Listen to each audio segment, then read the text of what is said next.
BRITYFARMS।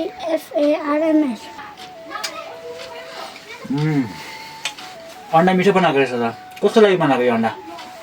दामी लाग्यो। त्यो बेलुका खानु राखेको थियो किन खाइदिएको? अब चाहिँ आमाले तपाईँलाई मार्छ। ला त्यो अन्डा आमाले बेलुका खानु पो राखेको, मलाई मार्छ होला। अब सुन्न भाइ, नभन्दै ल आमालाई, ल मैले खाएको भन्नु नभन्दै ल, म तँलाई बिस्कुट दिन्छु नि।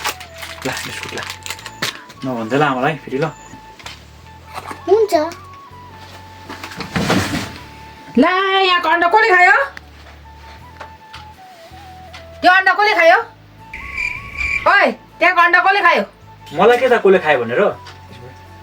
बाबु त्यो अन्डा कसले खायो भन त, म तिमीलाई 2टा बिस्कुट दिन्छु नि। अघि मामाले पनि यो बिस्कुट दिएर तपाईँलाई नभन्नु भन्दै थियो। बडा हरामी हो बेटा। आज पाउँछस् तैँले खाना। अप्ठ्यारो अवस्था छ मलाई अलमा